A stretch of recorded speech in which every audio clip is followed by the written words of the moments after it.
L'Algérie a lancé un mandat d'arrêt international contre celui qui fut pendant longtemps le prince du lobby émirati dans la région du Maghreb et de l'Afrique du Nord.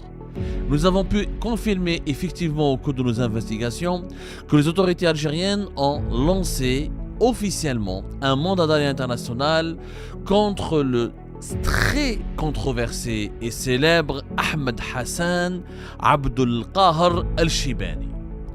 Vous allez me dire, mesdames et messieurs, mais de pourquoi tu nous dis qu'il était célèbre, alors que peut-être personne ne le connaît, monsieur Shibani. En réalité, les Algériens ont entendu parler de Shibani uniquement dans les coupures de certaines presses indépendantes qui a tenté de faire de l'investigation ou qui a tenté de révéler les secrets des arcanes du pouvoir à l'époque du régime de Bouteflika. Ahmed Hassan Abdul Qahar Shibani est un personnage méconnu du grand public, mais c'est une figure emblématique des coulisses du régime algérien au cours des 15 dernières années. Ahmed Hassan Abdul Qahar Shibani est l'homme qui a lancé l'industrie du tabac en Algérie pendant 2 décennies. Ahmed Hassan Abdul Qahar Shibani est l'homme d'affaires, millionnaire selon certains, milliardaire selon d'autres, qui a permis l'implantation du célèbre groupe Ar-Rachidine en Algérie. Alors, Ahmed Shibani ou Ahmed Hassan Abdul Qahar Shibani, il n'y a quasiment aucune photo de lui. Nous avons pu récupérer qu'une seule photo, vous la voyez à l'écran, c'est la seule photo qui existe de lui. C'est un homme qui cultive la discrétion, l'anonymat et le secret. Pour être très clair, il n'a jamais été un personnage public.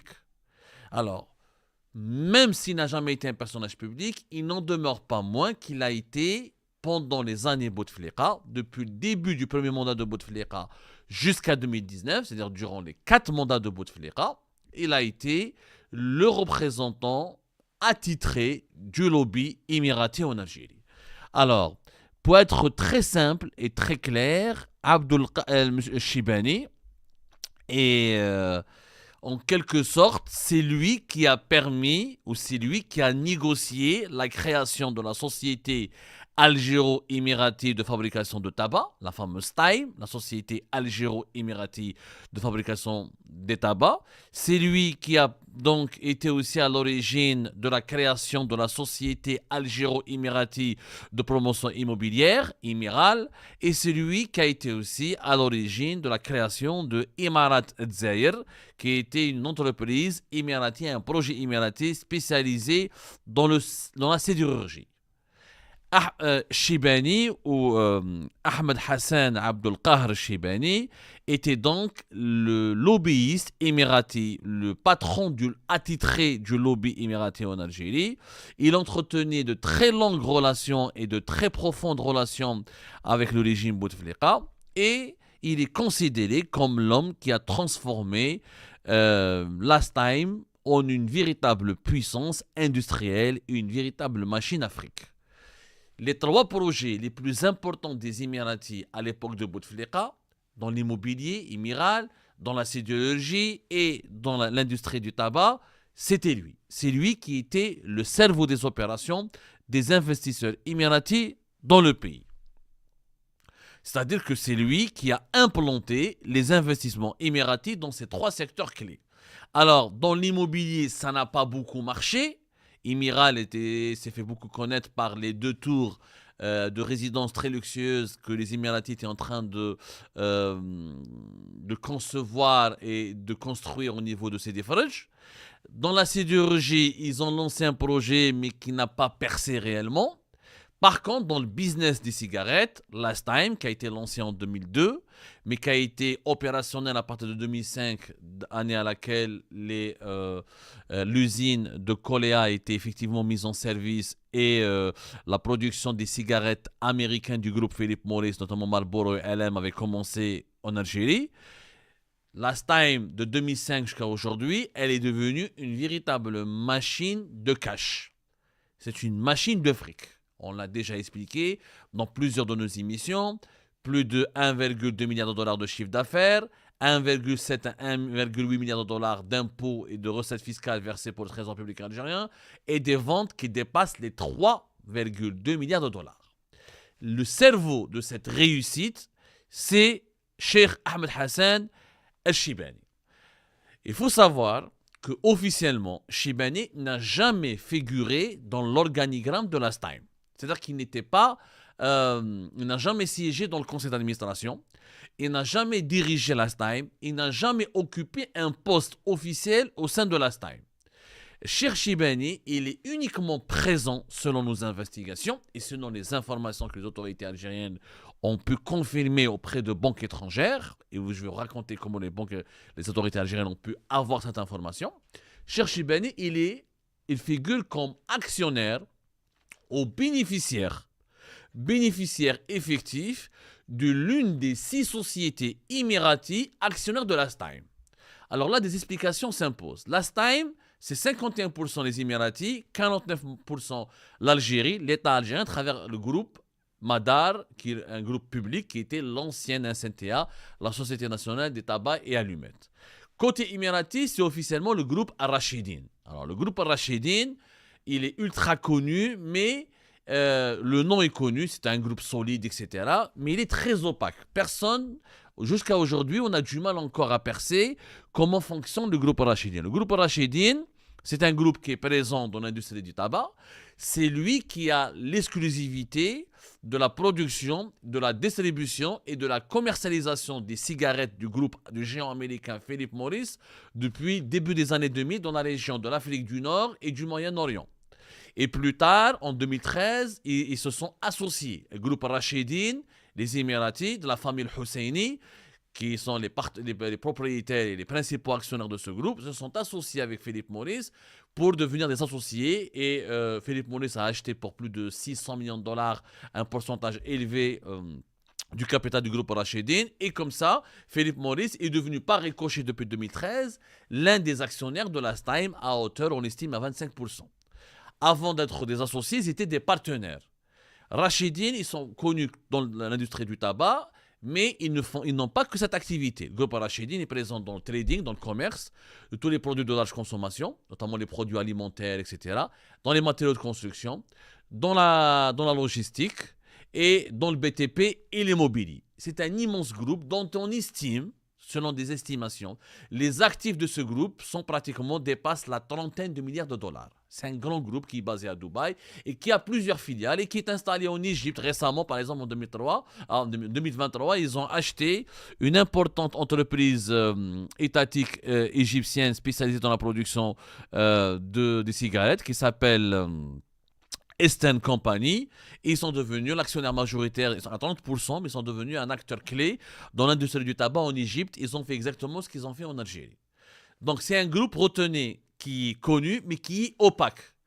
Pourquoi il est opaque? En Algérie, par exemple, ce n'est pas le groupe Rachidine qui figure dans les statuts des actionnaires de l'ASTIME.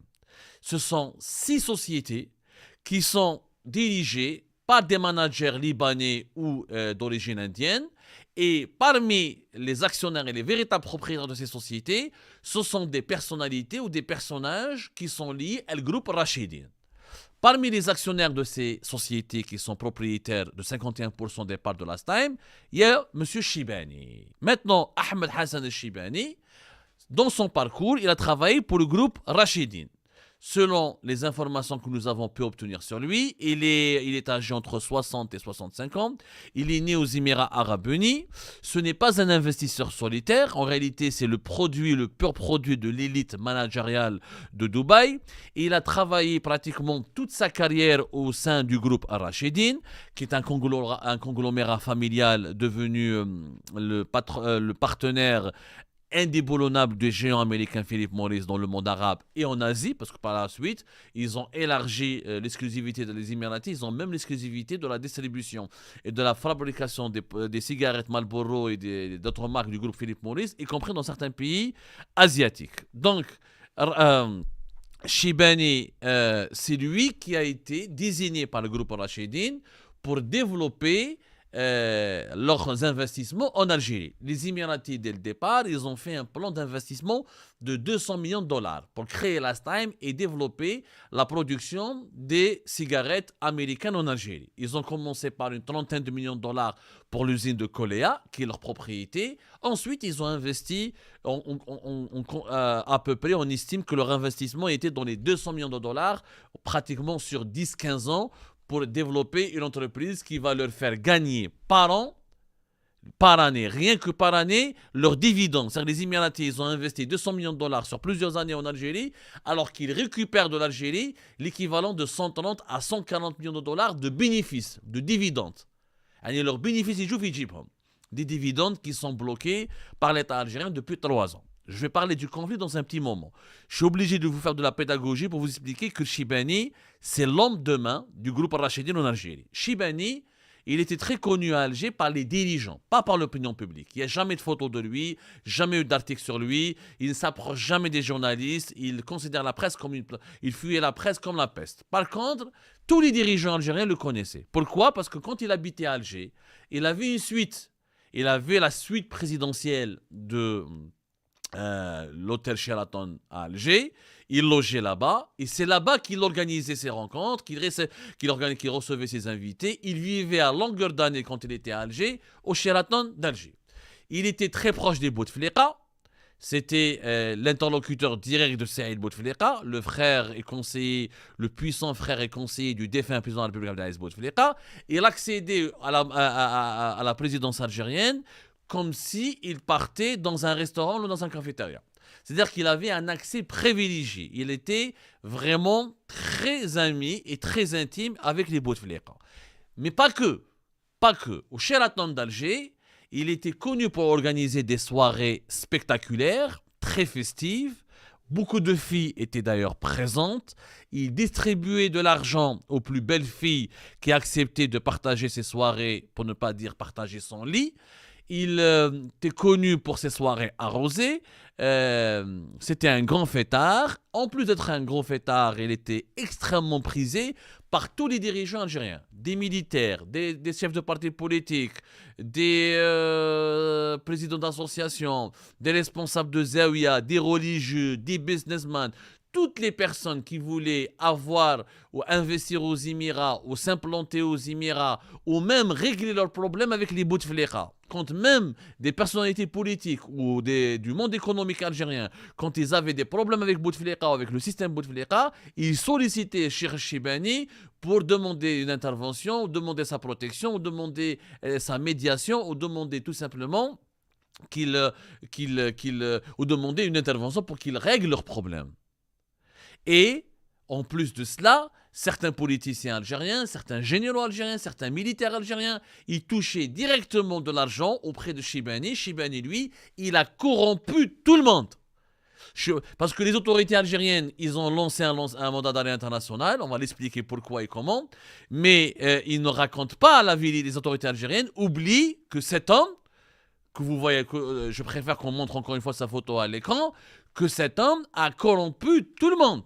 Tout le monde mangeait dans sa main. Pour protéger les intérêts des Émirats en Algérie et pour faire ses activités de lobbying, il distribuait pas les enveloppes, les sacs d'argent. Il intervenait pour obtenir des résidences pour les dirigeants algériens et leurs familles aux Émirats, pour faciliter leurs investissements aux Émirats. Il les mettait en relation avec des décideurs économiques, des décideurs politiques aux Émirats. Il distribuait des cadeaux et de l'argent à des personnalités politiques en Algérie. D'ailleurs, nous avons été, parmi les rares médias algériens qui ont travaillé sur lui. Et juste au cœur de quand il y avait la crise politique de 2019, lors du Hirak, on a été le seul média qui avions révélé que, par exemple, Cheikh Chibani, il prenait en charge les vacances de pas mal des membres de la classe dirigeante algérienne dans les hôtels les plus luxueux d'Europe. À titre d'exemple, Cheikh Chibani, il a offert des vacances à des dirigeants algériens militaires, civils et politiques dans des hôtels de très grande classe et qui auraient été inaccessibles pour les dirigeants algériens.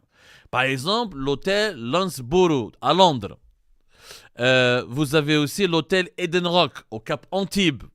Au sud de la France, vous avez l'hôtel L'Apogée à Courchevel, qui est une célèbre station de ski en France. Tous ces hôtels et ces établissements luxueux avaient accueilli pendant plusieurs années plusieurs dirigeants algériens civils et militaires, toujours dans le cadre des vacances offertes par le Cheikh Emirati et ses partenaires à Dubaï et Abu Dhabi.